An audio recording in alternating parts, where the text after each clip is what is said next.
Assalamualaikum warahmatullahi wabarakatuh. Halo semuanya, selamat datang kembali di channel YouTube Mahasiswa Baru. Pada video kali ini saya akan membagikan video tugas dari salah satu mata kuliah di program studi Teknologi Informasi pada mata kuliah Kolokium.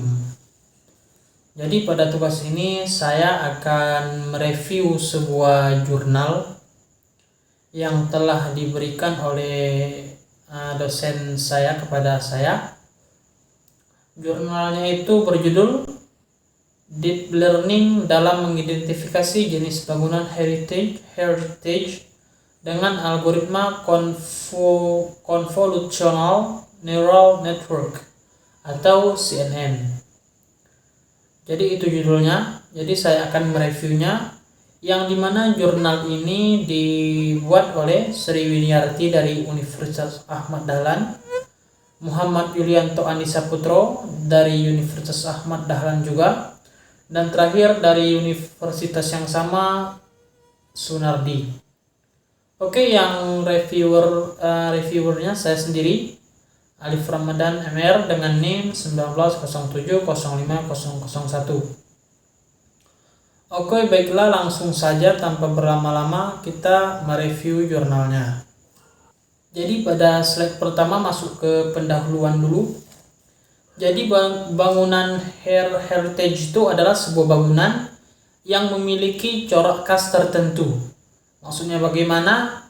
Jadi dia itu, bangunan itu memang sudah ada dari turun-temurun yang dibuat sesuai dengan budaya atau ciri khas dari sebuah daerah di situ.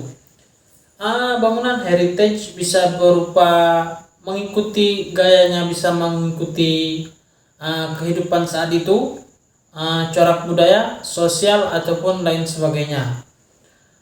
Jadi bangunan heritage itu adalah bangunan yang sangat berguna dan bersejarah. Mengapa demikian? Karena bangunan itu adalah warisan yang tidak bergerak, yang sejak turun-temurun sudah dilakukan acara dalamnya. Maksud acara di sini adalah apakah bangunan itu digunakan sebagai tempat untuk sosial, untuk budaya, untuk acara-acara yang sakral, maka bangunan heritage itu haruslah dijaga. Kemudian timbul lagi permasalahan, bagaimana jika bangunan heritage itu akan punah? Mengapa punah? Bisa disebabkan oleh beberapa faktor. Yang pertama yaitu faktornya adalah adanya kemiripan dengan bangunan heritage antara satu dengan yang lainnya. Itu bukan saja punah tapi bisa hilang dari ingatan masyarakat. Yang kedua adalah bangunan itu bisa saja ditiru, makanya akan sulit sekali mengenal bangunan mana yang memiliki corak khas tertentu. Oke, saya ulang kembali, bangunan heritage adalah bangunan yang memiliki corak khas tertentu, memiliki corak khas unik. Jadi bangunan heritage itu tidak sama antara bangunan satu dengan bangunan yang lainnya. Jadi ada ciri yang membedakannya, misalnya seperti ornamen, ukiran, lukisan, dan lain sebagainya. Makanya pada jurnal ini dibuat sebuah penelitian bagaimana cara menyelamatkan bangunan heritage itu. Menyelamatkan bagaimana yang dimaksud? Menyelamatkannya adalah dengan cara mengenali bangunan heritage itu. Artinya bangunan itu harus dikenali, antara satu dengan yang lainnya harus berbeda. Cara mengenalinya menggunakan metode deep learning yang menggunakan algoritma CNN. Jadi algoritma CNN itu adalah sebuah metode dalam deep learning. Oke, kita lanjut ke slide 2 dulu. Ini adalah contoh bangunan heritage. Ada 3 contoh. Yang pertama itu ada namanya bangunan kolonial. Itu bangunan kolonial itu adalah bangunan yang dibangun pada masa Belanda, yaitu sejak sekitar tahun saat Indonesia dijajah, sekitar 350 tahun. Jadi bangunan kolonial itu adalah bangunan yang murni dibangun oleh para penjajah. Gaya bangunan itu mengikuti gaya corak khas Eropa dan Amerika. Makanya dia dibilang bangunan heritage. Jadi dia bangunan yang memiliki corak dari gaya benua Eropa dan benua Amerika. Kemudian akan dibedakan lagi dengan bangunan heritage lainnya, seperti candi. Candi tidaklah sama dengan bangunan yang ada seperti bangunan kolonial. Candi memiliki corak khas tertentu mengikuti siapa pembuatnya di daerah setempat. Makanya bentuknya lain dengan bangunan kolonial. Dia memiliki ukiran-ukiran yang banyak dan tidak terlalu modern. Selanjutnya ada lagi satu contohnya, yaitu bangunan tradisional. Bangunan tradisional ini adalah bangunan yang turun-temurun memang begitu bentuknya sampai sekarang. Jadi dia tidak berubah-ubah, tetap seperti itu, mengikuti corak bentuk dari kehidupan masyarakat itu. Jadi inilah yang disebut dengan bangunan heritage itu. Adalah bangunan sejarah dari dulu yang sangat berharga, yang merupakan warisan yang tidak bergerak. Jadi bangunan heritage ini adalah bangunan yang sangat penting. Mengapa sangat penting? Karena dari bangunan heritage itu kita bisa belajar bagaimana dalam mempelajari bangunan heritage itu kita bisa tahu bagaimana kehidupan sosial masyarakat pada saat itu, bagaimana budayanya, bagaimana agama yang dijalankannya pada saat itu, bagaimana ritualnya. Kita bisa tahu dari bangunan, dari ciri bangunan itu. Ataupun mungkin jika menguntungkan, dalam bangunan itu akan terdapat beberapa benda-benda yang sangat sakral yang digunakan masyarakat pada saat itu. Maka bangunan heritage ini haruslah kita lestarikan dan kita jaga. Kemudian masuk ke slide selanjutnya. Pada slide CNN ini adalah metode yang dilakukan di dalam jurnal ini oleh penulis. Jadi CNN ini merupakan sebuah metode deep learning yang bisa mengidentifikasikan gambar, bisa menganalisis gambar. Jadi dia akan menyeleksi gambar ini apakah memang kawannya ini atau bukan. Jadi dengan metode CNN kita bisa membedakan antara ornamen bangunan heritage satu dengan yang lainnya. Jadi saat digunakan CNN ini, misalnya kita akan memasukkan ornamen gambar. Jadi dia harus menggunakan gambar jika menggunakan CNN ini. Kita misalnya mengambil gambar, kemudian kita gunakan metode CNN, maka CNN ini akan mengenalinya. Dia akan mengenalinya apakah ini ornamen yang ini atau bukan. Kemudian akan dimasukkan lagi misalnya bangunan yang lain, bangunan heritage yang lain dengan ornamen lain, maka dia akan mengenalinya. Jadi itulah hebatnya si CNN atau Convolutional Neural Network. Dia bisa mengenali bangunan itu. Mengapa penulis di jurnal ini menggunakan metode CNN? Oke, itu ada di dalam jurnalnya. Yang pertama adalah menghindari proses kerumitan. Jadi CNN ini tidak terlalu rumit untuk digunakan. Yang kedua yaitu mereka akan memperoleh batasan yang kompleks. Artinya si CNN ini akan memutuskan keputusan yang lebih kompleks. Artinya dia akurat.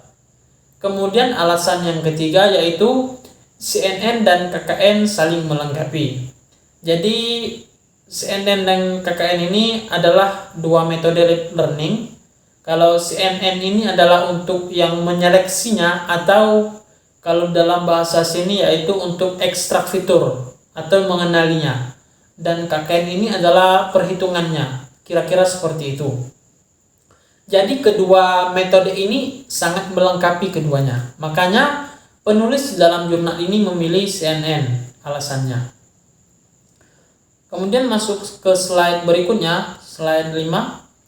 Pada metodologi penelitian Ini adalah gambar yang dirancang yang telah dilakukan penelitiannya. Jadi tahap penelitian pertama yang dilakukan adalah pertama adalah melihat jurnal-jurnal sebelumnya, melihat jurnal apa yang pernah diteliti oleh peneliti-peneliti yang dahulu. Jadi mereka mereview jurnalnya, membaca jurnalnya, dan melihat apa yang telah mereka lakukan pada penelitian sebelumnya tentang bangunan heritage ini. Kemudian yaitu mereka akan mengumpulkan dataset. Dataset itu apa? Dataset itulah tadi bangunan heritage-nya. Jadi mereka bukan mengambil bangunannya, tetapi mereka hanya mengambil sedikit sampel. Apa sampelnya? Seperti yang saya katakan tadi, bangunan heritage itu adalah bangunan yang memiliki ciri corak khusus atau corak yang unik. Jadi mereka hanya mengambil datanya itu dari ornamennya saja, dari ukiran setiap bangunan heritage. Kan tadi tidak sama dia, jadi maka diambil ornamennya. Maka mereka akan mengumpulkan dataset itu. Bagaimana caranya? Jadi yang dikatakan dalam jurnal ini, mereka menggunakan Google Street View untuk mendapatkan datanya.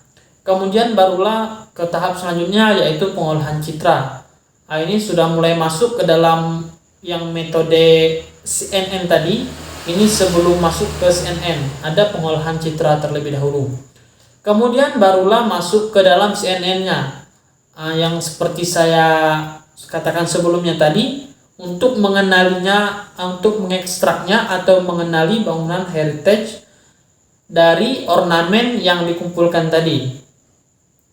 Kemudian berpindah lagi ke selanjutnya, yaitu training dan uji data.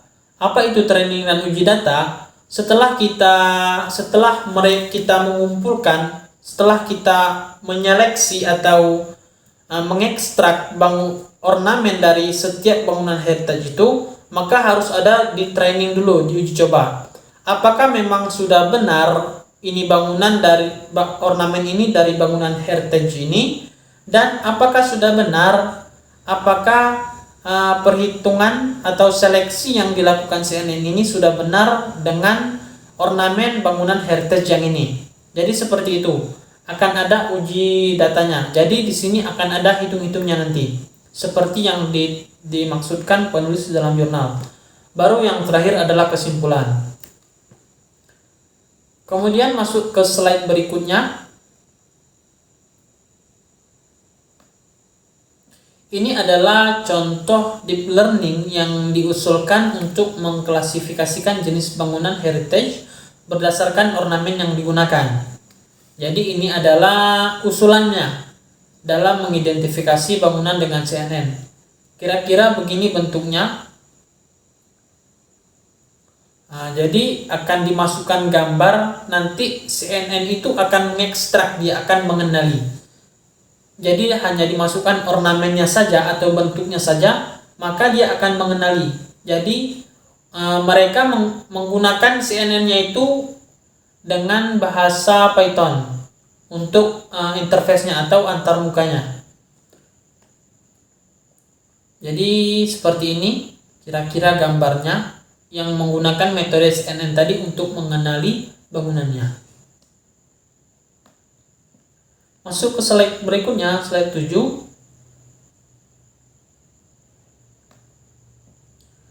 Ini adalah rancangan arsitektur untuk proses CNN yang diterapkan. Tadi yang sebelumnya itu metodenya, kemudian ini adalah rancangannya. Jadi kira-kira rancangannya seperti ini. Yang pertama tadi yaitu training dan validasi data. Pertama itu akan dicoba dulu datanya, kemudian akan divalidasi, akan dicocokkan apakah sudah benar datanya, kemudian akan di-resize image-nya. Mengapa di-resize atau diperkecil? Karena ini adalah agar dia semuanya selaras dan menggunakan pixel yang telah ditentukan oleh si penelitinya. Jadi kalau menurut jurnal ini, ada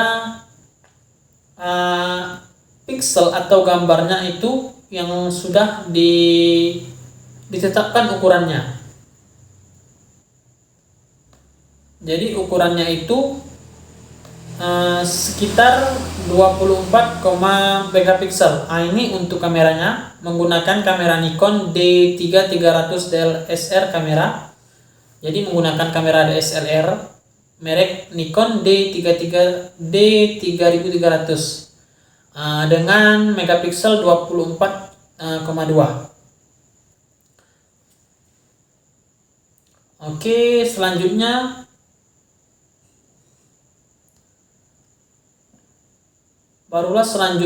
akan ke langkah berikutnya. Ini akan masuk ke fitur ekstraksinya, akan mengenalinya. Jadi dia akan mengikuti arsitektur yang telah dibuat oleh penulis ini. Jadi seperti ini kira-kira. Yang hasil outputnya nanti akan menghasilkan CNN ini akan mengenali dia. Apakah akan mengenali bangunan mana yang ornamennya milik bangunan heritage ini, dan ornamen mana yang dimiliki oleh bangunan heritage yang lainnya. Masuk ke slide berikutnya.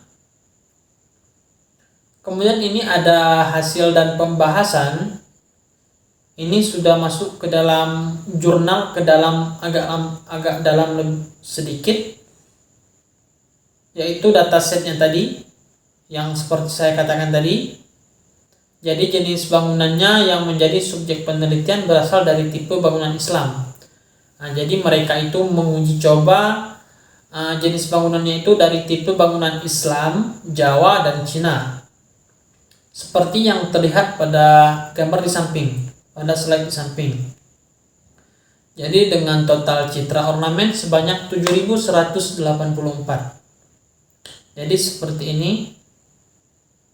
Ini yang kemudian proses resize image-nya tadi. Ini mengikuti yang ini ya, yang di atas tadi, slide sebelumnya. Jadi pada tahap ekstraksi fitur, image yang digunakan itu, image atau gambar, harus memiliki ukuran piksel yang sama besarnya, agar nanti tidak terjadi hal yang tidak diinginkan. Makanya ukurannya harus sama. Jadi bagaimana cara menentukannya? Jadi harus dicoba satu persatu dulu ukuran yang sesuainya. Jadi harus dicoba dulu. Setelah selesai diuji coba, maka akan ketemu ukuran yang pas untuk gambarnya. Jadi setelah di beberapa kali diuji coba, ukuran gambar yang tepat itu adalah sekitar 180 kali 180 piksel. Oke, masuk ke slide berikutnya, yaitu proses segmentasi dan ekstrak fitur. Jadi ini masih masuk ke dalam hasil dan pembahasan tadi. Jadi secara praktis dalam aplikasi pemrosesan citra, banyak peneliti menggunakan data augmentasi atau augmentasi data selama proses pelatihan CNN, selama uji coba menggunakan metode CNN. Jadi penyebab utamanya itu karena jumlah citra relatif sedikit. Jadi datanya itu agak kurang, jadi makanya menggunakan augmentasi.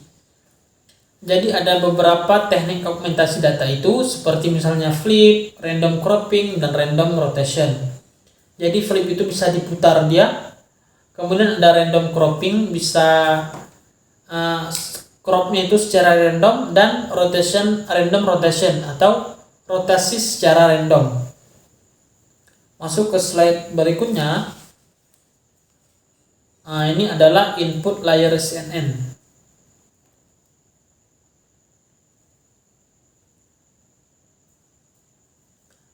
Jadi ada beberapa input dari layer CNN ini. Jadi ada beberapa layernya. Yang pertama itu ada conventional layer, max. Yang kedua ada rectified linear unit atau ReLU layer, dan 3 berikutnya. Oke, yang pertama itu ada conventional layer. Jadi apa conventional layer itu?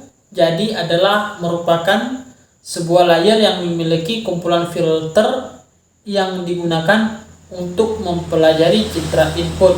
Jadi itu yang dimaksudkan dengan tadi dengan conventional layer. Yang kedua ada ReLU layer, yaitu adalah layer yang memetakan suatu nilai negatif atau lebih kecil dari 0 yang menjadi nilai 0 dan mempertahankan nilai positif. Kemudian yang ketiga ada max polling layer. Jadi max polling layer yaitu terdiri dari sebuah filter dengan ukuran dan jumlah pergeseran tertentu yang secara bergantian bergeser pada seluruh area fitur map. Yang ketiga ada dropout layer. Jadi dropout layer itu adalah sebuah proses untuk mencegah terjadinya overfitting dan juga untuk mempercepat sebuah proses pembelajaran. Jadi ini untuk menghindari hal yang tidak diinginkan dan untuk mempercepatnya. Dan yang terakhir yaitu fully connected layer. Jadi adalah sebuah lapisan yang dimana semua neuron aktivitas dari sebelumnya itu hingga selanjutnya terhubung ke semua angka dan volume yang digunakan untuk menghitung skor kelas.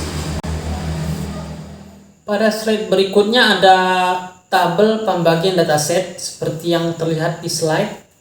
Ini adalah gambar pembagian datasetnya yang telah didapatkan. Kemudian ada lagi beberapa gambar contoh ornamen dari dataset. Jadi ini adalah contoh-contohnya yang akan dilakukan di dalam metode algoritma CNN tadi. Kita next ke slide berikutnya. Kemudian poin keempat, klasifikasi gambar dan uji performa. Jadi ini ada hitung-hitungnya. Apa maksud hitung-hitung yang di samping ini? Jadi dia setelah diekstrak tadi atau dikenali dengan menggunakan metode CNN, jadi akan diklasifikasikan lagi dengan algoritma KKN atau K-nearest neighbor atau disingkat dengan KKN. Jadi akan digunakan untuk mengidentifikasi jenis bangunan heritage-nya.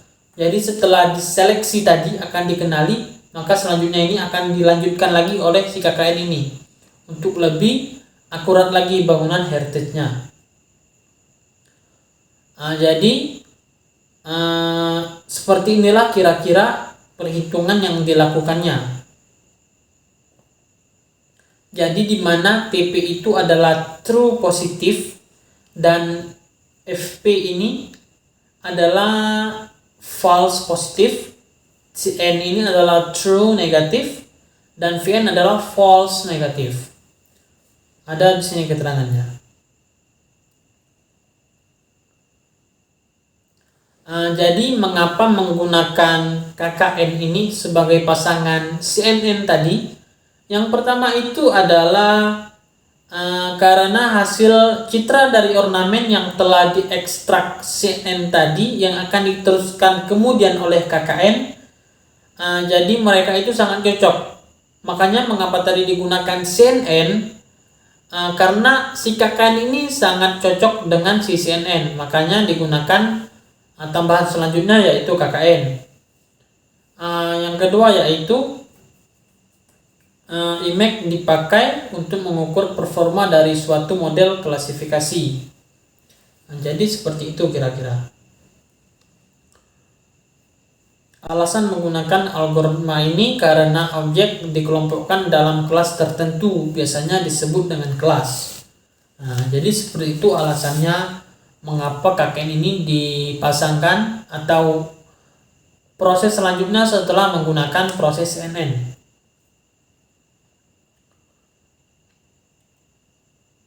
Kemudian slide berikutnya, ini baru langkah terakhir, yaitu merupakan pengujian. Jadi pada langkah selanjutnya pada slide berikutnya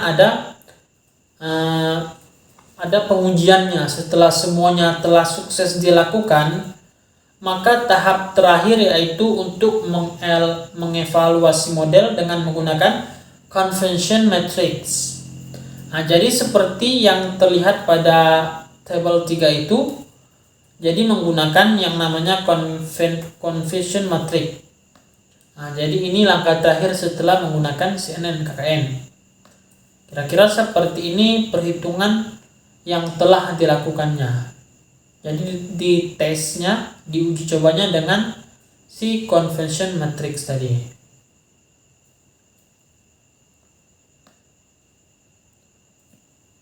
Masuk ke slide berikutnya. Jadi berdasarkan penelitian yang dilakukan, jadi berdasarkan penelitian bangunan heritage tadi yang telah dilakukan, yaitu bangunan heritage atau bangunan yang memiliki corak khas tertentu, jangan menggunakan model CNN sebagai ekstrak fitur, sedangkan untuk klasifikasinya menggunakan algoritma KKN. Dan yang terakhir yang untuk evaluasi tadi menggunakan convention matrix. Jadi kesimpulannya yang paling utama yaitu mereka menghasilkan sebuah keakurasian yang sangat besar, sekitar 98%. Jadi menggunakan metode CNN dan KKN ini sebagai metode deep learning untuk mengidentifikasi bangunan heritage adalah sangat akurat. Jadi sangat bagus diterapkan dan memiliki akurasi yang sangat mumpuni. Kemudian masuk ke slide berikutnya. Untuk keterbaruan jurnal, jadi ini slide berikutnya ya. Jadi yang pertama itu untuk keterbaruan jurnalnya yaitu penelitiannya itu sangat bagus di dalamnya.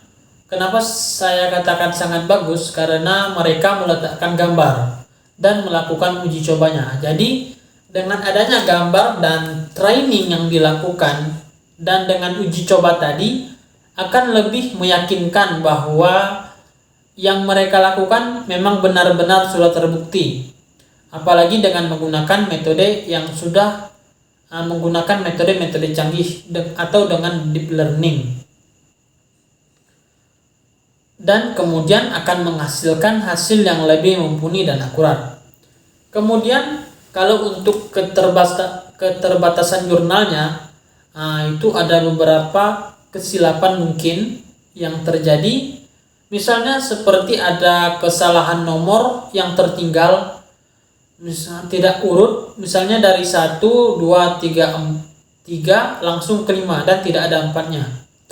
Itu tidak ada di dalam jurnal, mungkin kesilapan dari si penulis. Kemudian ada beberapa kata yang kurang tepat atau keliru dalam penulisannya. Kemudian saran dari reviewer yaitu secara keseluruhan isi jurnal ini menjelaskan semuanya dengan gambar dan uji coba yang sangat mumpuni. Hanya saja saran yang bisa saya berikan atau reviewer berikan yaitu menjadi perbaikan kedepannya adalah tolong dijelaskan lagi beberapa istilah-istilah atau metode yang digunakan. Jadi kurang komplit penjelasannya. Jadi kalau untuk orang awam yang membacanya, orang awam yang maksudnya yang kurang mengerti dengan deep learning ini, artinya kurang dekat dengan deep learning ini, jadi mereka agak sedikit susah untuk memahaminya. Jadi untuk kedepannya lebih menjelaskan apa yang dituliskan. Jadi jangan hanya istilah atau sebuah metode, jadi dijelaskan dulu sedikit agar bisa sama-sama paham. Okay, thank you everyone for my presentation. Terima kasih telah menonton presentasi ini. Saya kira dari awal yang saya sampaikan tadi sampai sekarang itu pasti ada kesalahan. karena kesalahan itu tidak luput dari saya. Karena manusia itu memang tempatnya salah. Kalau tidak salah, maka manusia itu tidak akan pernah benar. Jadi yang hanya benar itu hanya dari Allah Subhanahu wa taala. Saya mohon maaf jika ada kekurangan dalam penyampaian saya atau ada kekeliruan dalam kata-kata saya mohon maaf. Saya tutup, wabillahi taufiq wal hidayah. Wassalamualaikum warahmatullahi wabarakatuh.